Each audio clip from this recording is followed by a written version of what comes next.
Glaciers پر، پہاڑوں پر، تو دریاؤں میں پانی آتا ہے. ہمارے پاکستان کے دریاؤں میں مئی کے مہینے سے پانی آنا شروع ہوتا ہے، لیکن مئی اور جون کے دنوں میں جو پانی آتا ہے وہ گلیشیئرز اور پہاڑوں پر پڑی برف کے پگھلنے سے آتا ہے. اور پھر جولائی، اگست، سپٹمبر کے مہینوں میں جو پانی آتا ہے وہ زیادہ تر مانسون کا یا بارشوں کا پانی ہوتا ہے. تو جب یہ دریا مارد وجود میں آئے تو آپ جانتے ہیں کہ پہلی جو تہذیبیں تھیں، چاہے وہ مصر کی تہذیب تھی، چاہے وہ میسوپوٹیمیا کی تہذیب تھی، چاہے وہ موہنجو داڑو کی تہذیب تھی، یا اور بھی جو انسانی تہذیبیں ہیں، اور تمام آج بھی آپ دیکھیں جو بڑے بڑے شہر ہیں وہ ان کی ابتدا دریاؤں کے کنارے ہوئی، کیونکہ پانی زندگی ہے، پانی سے ہی زندگی ہے.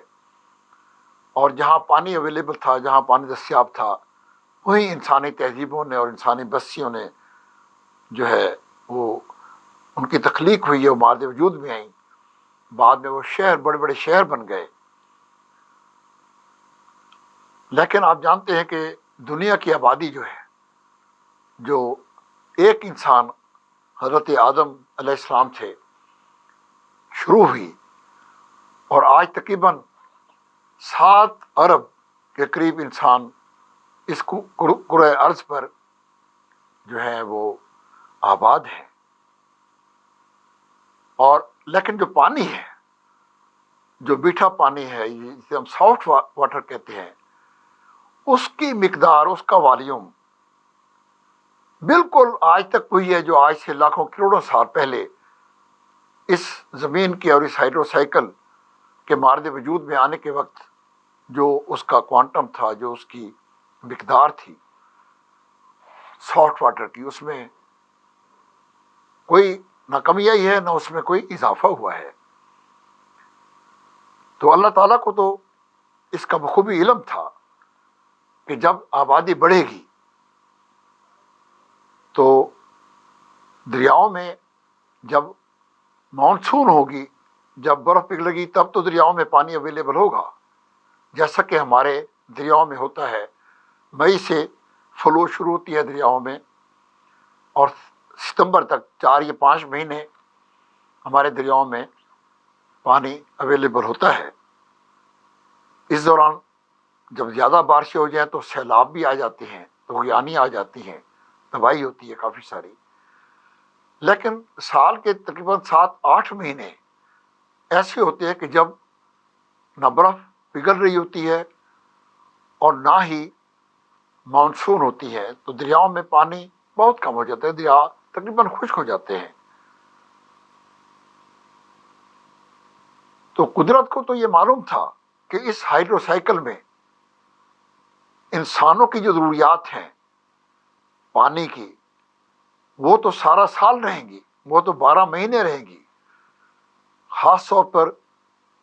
ایگریکلچر کے لیے، زراعت کے لیے اور انڈسٹری کے لیے، اور انسانوں اور جانوروں کی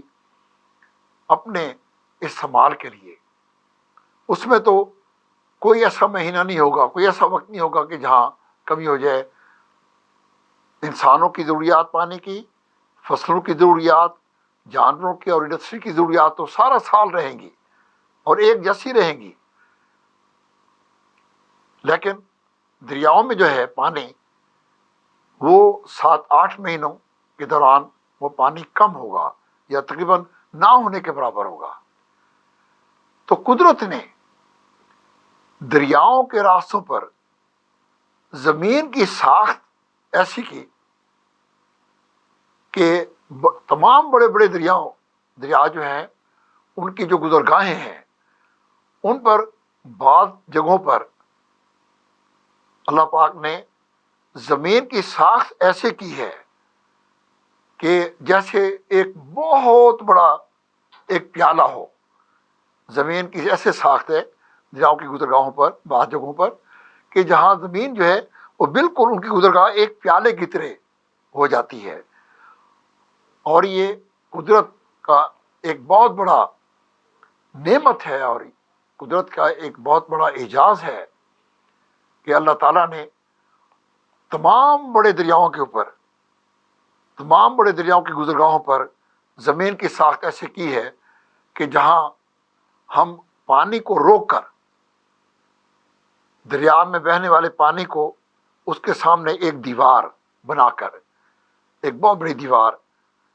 اور اس دیوار کو ہی ہم ڈیم کہتے ہیں، وہ بہت مضبوط دیوار جو کہ پانی کو روکتی ہے، اور وہ جو بہت بڑا پیالہ ہے وہ اس کو بھر دیتی ہے، تو اس کو ہم ڈیم کہتے ہیں۔ تو قدرت نے تمام بڑے دریاؤں کی گزرگاہوں پر یہ سہولت یا یہ پروویژن کر کے نوع انسانی کو ایک ایسی سہولت میں پہنچائی کہ آپ، اے انسان،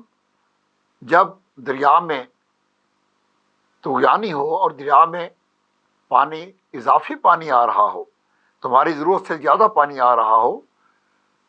تو وہ اضافی پانی جو تمہاری ضرورت سے زیادہ ہے، اس کو یہ دیوار بنا کر، یہ ڈیم بنا کر روک لے، اس کو ذخیرہ کر لے اس بہت بڑے پیالے میں، جو وہ پیالہ میں نے تمہیں دیا ہے۔ اس لیے کہ سال کے ان دنوں میں، ان مہینوں میں، 7-8 مہینوں میں، جب دریا میں پانی نہیں ہوگا، دریا میں بہت کم پانی ہوگا، لیکن تمہاری ضروریات تو کم نہیں ہوں گی، تو اس پانی کو استعمال کر ان دنوں کے لیے۔ چنانچہ جو ڈیم ہے، ڈیم کا مطلب بالکل ایسے ہی ہے جیسے کہ ایک بینک ہوتا ہے۔ ایک بینک میں جب ہمیں تنخواہ ملتی ہے، جب تو اپنی ضرورت سے زیادہ یا اس میں سے کچھ بچت کر کے ہم بینک میں پیسہ جمع کروا دیتے ہیں، تاکہ اس وقت، اس ایمرجنسی کے لیے، جب کوئی ایمرجنسی ہو، بچوں کی شادی ہو، کوئی بیماری ہو، کوئی فنکشن ہو، تو اس کے لیے ہمارے پاس پیسہ دستیاب ہو، تو وہ ایک بینک میں ہم وہ پیسہ رکھ دیتے ہیں۔ ڈیم بھی بالکل ایک واٹر بینک ہے کہ جب دریاؤں میں سال کے ان مہینوں میں جب مانسون ہوتی ہے یا برفیں پگھلتی ہیں اور پانی زیادہ ہوتا ہے، تو اس پانی کو ہم ذخیرہ کر لیتے ہیں، بجائے اس کے کہ وہ پانی سمندر میں چلا جائے اور ضائع ہو جائے، تو ہم اس پانی کو ڈیمز میں ذخیرہ کر لیتے ہیں، تاکہ وہ پانی ضائع نہ ہو، اور سال کے ان دنوں میں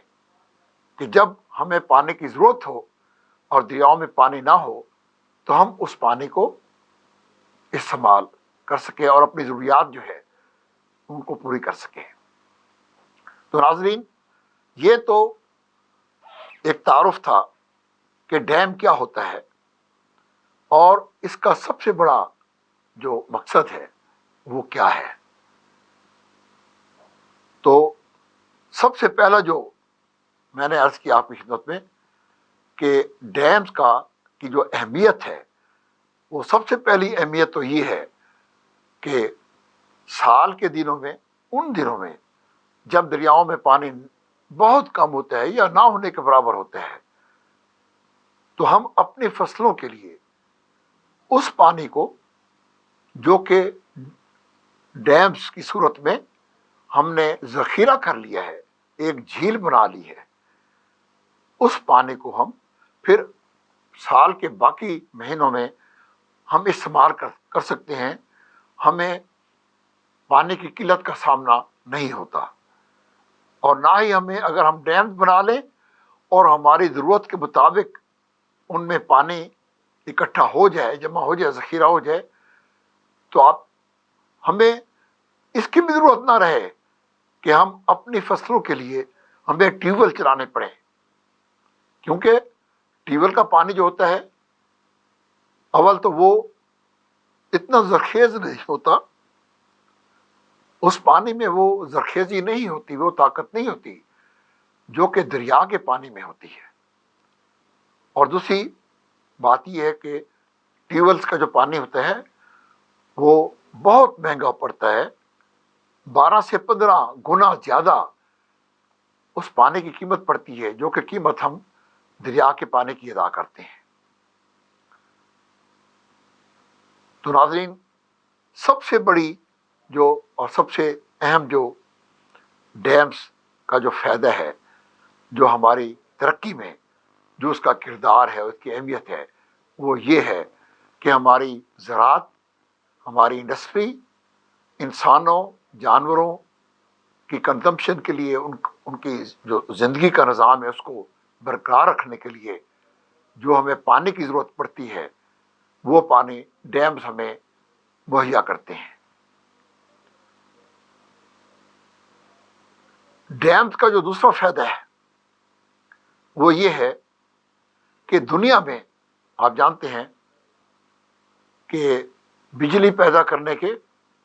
کئی ذرائع ہیں، اور آپ یہ بھی جانتے ہیں کہ آج کے دور میں بجلی کے بغیر ترقی کا تصور ہی نہیں ہے، بلکہ ترقی تو آپ ایک طرف رکھیں، ہمارے عام جو رہن سہن ہے، جو ہمارے روزمرہ کی جو زندگی ہے گھر کے اندر، ہر ایک چیز اب تو ہماری زندگی کا مکمل طور پر انحصار بجلی پر ہو گیا ہے۔ ہمارے چولہوں سے لے کر ہمارے پنکھوں، ہمارے ایئر کنڈیشنرز، ہماری بجلی کی استری، ہماری موٹریں، سب کچھ اس بجلی پر سب کا انحصار ہے۔ اور بجلی اگر 1 گھنٹے کے لیے بھی چلی جائے تو خاص طور پر گرمیوں کے دنوں میں آپ دیکھیں کہ زندگی کتنی پریشان کن ہو جاتی ہے۔ اور یہ تو ہماری روزمرہ کی زندگی ہے، روزمرہ کے معمولات ہیں جو کہ بجلی سے بہت افیکٹ ہوتے ہیں۔ لیکن جہاں تک ہماری انڈسٹری کا تعلق ہے، اور اگر ہمارا انحصار ٹیوبویلوں پر ہے اپنی ایگریکلچر کے لیے، تو آپ دیکھیں کہ اگر بجلی نہ ہو تو نہ ہماری انڈسٹری چل سکتی ہے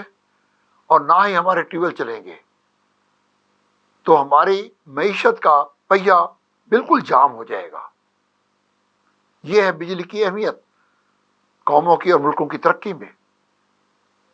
اور یہ جو ڈیمز ہیں، ڈیمز دنیا میں بجلی پیدا کرنے کا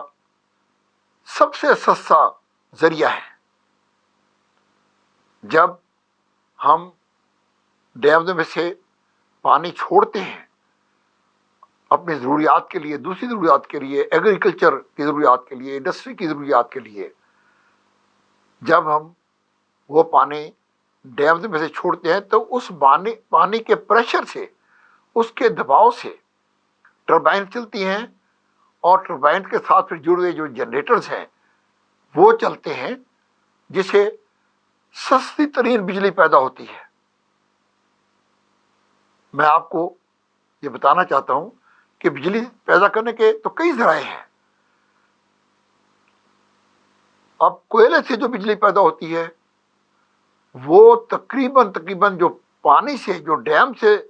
پیدا کی ہوئی بجلی ہے، اس کا تقریباً 10 گنا، 8 سے 10 گنا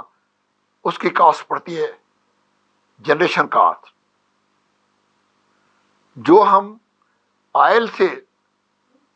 بجلی پیدا کرتے ہیں وہ تقریباً 15 سے 18 گنا مہنگی پڑتی ہے اس بجلی سے جو کہ ہم پانی سے پیدا کرتے ہیں۔ بالکل اسی طریقے سے گیس سے جو ہم بجلی پیدا کرتے ہیں وہ بھی تقریباً 18 سے 20 گنا جو ہے وہ مہنگی پڑتی ہے اس بجلی سے جو ہم پانی سے پیدا کرتے ہیں۔ ایٹمی جو بجلی ہے، جو ہم ایٹمی طاقت سے جو ہم بجلی بناتے ہیں، وہ تو تقریباً 30 سے 35 گنا مہنگی پڑتی ہے اس بجلی سے جسے ہم ہائیڈل پاور کہتے ہیں. تو آپ دیکھیں کہ ڈیم سے ہم جو بجلی پیدا کرتے ہیں وہ بجلی آج بھی پاکستان کے منگلا اور تربیلا اور غازی بروتھا جو پروجیکٹس ہیں ہائیڈرو پاور پروجیکٹس، وہاں سے جو بجلی پیدا ہوتی ہے آج بھی وہ 1.5 سے 2 روپے فی یونٹ پڑتی ہے. اور آپ یہ دیکھیں کہ جب تک آپ سستی بجلی نہیں پیدا کریں گے، جب تک قوم اور ملک کو سستی بجلی دستیاب نہیں ہوگی، تو ہمارا انڈسٹریلسٹ کیسے دنیا میں ورلڈ مارکیٹ میں وہ مقابلہ کر سکے گا؟ یہ تو کمپٹیشن کا دور ہے، مقابلے کا دور ہے، مسابقت کا دور ہے. چائنا کیوں دنیا کی دوسری بڑی پاور بن گیا؟ کیسے؟ کہ اس نے سستی ترین چیزیں بنا کر پوری دنیا کو دی ہیں. اس نے 3 گارجز کئی ڈیمز بنائے ہیں اور ان ڈیمز کے ذریعے سستی ترین بجلی پیدا کی ہے اور اپنی انڈسٹری چلائی ہے اور سستی ترین چیزیں جو ہیں وہ مہیا کی ہیں. اور دنیا کو اب آپ دیکھیں کہ وہ دنیا کی دوسری سب سے بڑی پاور بن گیا ہے. کس وجہ سے؟ کہ اس میں ایک اہم فیکٹر جو ہے وہ یہ سستی ترین بجلی جو ہے وہ ایک اہم فیکٹر ہے. تو یہ جو سستی ترین بجلی ہے یہ ڈیمز سے ہی حاصل ہو سکتی ہے. اور ہمارے پاکستان میں آپ یہ دیکھیں کہ یہ بدقسمتی کی بات ہے کہ ہماری جو اس وقت پاکستان کی جو پیک جو ضرورت ہے بجلی کی، جو کہ جون جولائی کے مہینے میں آپ جانتے ہیں کہ بہت سخت گرمی ہوتی ہے، تو اس میں پنکھے بھی چلتے ہیں، ایئر کنڈیشنر بھی چلتے ہیں، ٹیوب ویل بھی چلتے ہیں، موٹریں بھی چلتی ہیں، انڈسٹری بھی چلتی ہے. تو بجلی کی کھپت اور بجلی کی ڈیمانڈ جو ہے وہ پیک پر پہنچ جاتی ہے. اور ہمارے پاکستان کی جو ضرورت ہے، پیک جو ڈیمانڈ ہے بجلی کی، وہ تقریباً 22,000 میگا واٹ ہے پورے پاکستان کی. اگر 22 یا 23,000 میگا واٹ بجلی اگر ہم جنریٹ کرتے رہیں تو 1 منٹ کی بھی لوڈ شیڈنگ کی ضرورت نہیں پڑتی. ہماری انڈسٹری بھی چلتی رہے گی، ہمارے ٹیوبل بھی چلتے رہیں گے، ہمارے ایئر کنڈیشنر بھی چلتے رہیں گے، تمام ضروریات پوری ہوتی رہیں گی. لیکن آپ دیکھیں ہماری حکومتوں کے، ہمارے حکمرانوں کی نااہلی کہ 23,000 کی ہماری ضرورت ہے، لیکن ہم اس وقت یہ جو ہمارے 2 ڈیمز ہیں منگلا تربیلا اور غازی بروتھا، یہ جو ہائیڈرو پاور ان ڈیم سے اور وہ ہائیڈرو پاور پروجیکٹ ہے، ان سے ملا کر ان تینوں جو یونٹس ہیں ان کو ملا کر تقریباً 6,500 میگا واٹ بجلی پیدا ہوتی ہے. یہ کیپیسٹی ان کی، اور یہ اس وقت پیدا ہوتی ہے جب ہمارے ڈیمز مکمل بھر جائے، پورا پانی ان میں اویلیبل ہو، تو تقریباً 6,500 میگا واٹ ہم بجلی پیدا کر سکتے ہیں یہاں سے، جبکہ ہماری جو ضرورت ہے وہ 23,000. تو یہ دیکھیں کہ 17,000 تقریباً میگا واٹ جو ہے وہ ہم ان ذرائع سے جو تھرمل ہیں، جس میں کوئلہ ہے، گیس ہے، آئل ہے اور نیوکلیئر انرجی ہے، ان سے جو ہم 2/3 جو بجلی ہے وہ ہم ان ذرائع سے پیدا کر رہے ہیں جو کہ مہنگے ترین ہیں. اور مہنگے ترین ہونے کی وجہ سے ہمارا جو کسان ہے وہ انتہائی مہنگا پانی اپنے فصلوں کو دے رہا ہے. ہمارا جو انڈسٹریلسٹ ہے وہ انتہائی مہنگی بجلی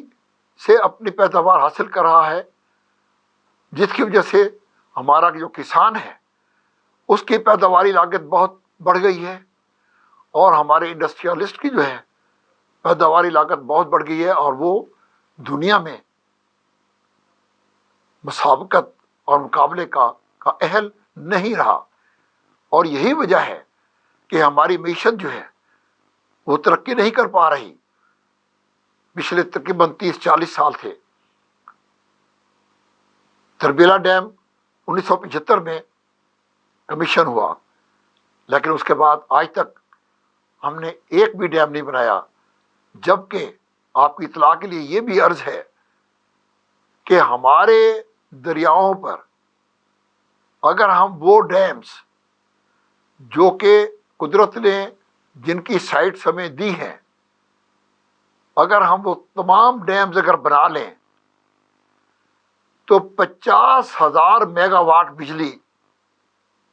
ہم پیدا کر سکتے ہیں صرف اپنے ڈیم سے، جبکہ ہم کتنی کی پیدا کریں؟ 6 یا 6,500۔ تو ناظرین، ڈیمز کا دوسرا جو بڑا فائدہ ہے وہ یہ ہے کہ ہمیں سستی ترین بجلی ہمیں حاصل ہوتی ہے، جو کہ ہماری ایگریکلچر کے لیے، ہماری ایگریکلچر پروڈیوس کے لیے اور ہمارے انڈسٹریل پروڈیوس کے لیے انتہائی ضروری ہے۔ ڈیم کا جو تیسرا بڑا فائدہ ہے وہ یہ ہے کہ سیلابوں کی تباہ کاری سے بچنے کا یہی سب سے مؤثر ذریعہ ہے۔ آپ کو یاد ہوگا پاکستان میں 1973 میں بہت بڑا سیلاب آیا تھا تمام دریاؤں میں، تقریباً راوی میں، چناب میں، جہلم میں، ستلج میں بہت بڑی تباہی ہوئی تھی۔ پھر 1980-81 میں، 1978-79 میں، 1981-82 میں، پھر 1992-93 میں، 1995-96 میں بڑے بڑے سیلاب آئے، اور ان کی وجہ سے پھر 2010 میں ایک بہت بڑا سیلاب آیا۔ وہ تو آپ کو یاد ہوگا، یہ آج سے 10-11 سال پہلے کی بات ہے، اور آپ کو یاد ہوگا کہ اس سیلاب نے جو 2010 میں آیا تھا اس نے تقریباً ہماری معیشت کو 2 کھرب روپے کا نقصان پہنچایا تھا۔ تقریباً 2.5 سے 3,000 کلومیٹر کی جو سڑکیں تھیں وہ تباہ ہو گئی تھیں، بہہ گئی تھیں، ہزاروں مکان بہہ گئے تھے، مویشی بہہ گئے تھے، 2,000 سے زیادہ انسان جو ہے وہ بہہ گئے تھے، اور لاکھوں ایکڑ پر کھڑی جو فصلیں ہیں وہ تباہ ہو گئی تھی، اور وہ ریلا جو ہے 53-54 بلین ایکڑ فیٹ کا وہ جو ریلا وہ تباہی مچاتا ہوا سمندر میں چلا گیا تھا۔ اگر اس وقت ہمارے پاس، میں ایک انجینئر ہونے کی حیثیت سے میں آپ کو یہ بتانا چاہتا ہوں کہ اگر ہمارے پاس منگلا اور تربیلا کے علاوہ 3 یا 4 ڈیم ہم نے اور بھی بنا لیے ہوتے تو 2010 کی وہ تباہی جو آپ کو یاد ہوگی وہ تباہی کبھی بھی نہ ہوتی، یا ہوتی تو بہت کم ہوتی۔ تو ناظرین، یہ ہے وہ تیسرا بڑا فائدہ جو کہ ڈیم سے ہوتا ہے، اور جس سے ملکوں اور قوموں کی معیشت کو سہارا ملتا ہے۔ پھر جب ہم اس پانی کو روکتے ہیں، جب ڈیمز بناتے ہیں، اور آپ جانتے ہیں کہ ڈیم کی جو جھیلیں ہوتی ہیں وہ سینکڑوں مربع میل بہت بڑی بڑی جھیلیں ہوتی ہیں، تو جب وہ پانی وہاں ذخیرہ ہو جاتا ہے تو اس سے ہمارے جو زیرِ زمین جو پانی کی جو ریزرویر ہے، جو اللہ تعالیٰ نے ہمیں وہ خزانہ دیا ہوا ہے، اور جسے ہم ٹیوبویلوں کے ذریعے ہم اس کو خالی کرتے رہتے ہیں، تو یہ جو ڈیمز ہیں ان کی جھیلوں کے ذریعے پانی زمین میں سے رس رس کر وہ ہماری جو گراؤنڈ واٹر جو ہماری ریزرویر ہے وہ جو ہے اس کو ریچارج کرتا رہتا ہے۔ یہ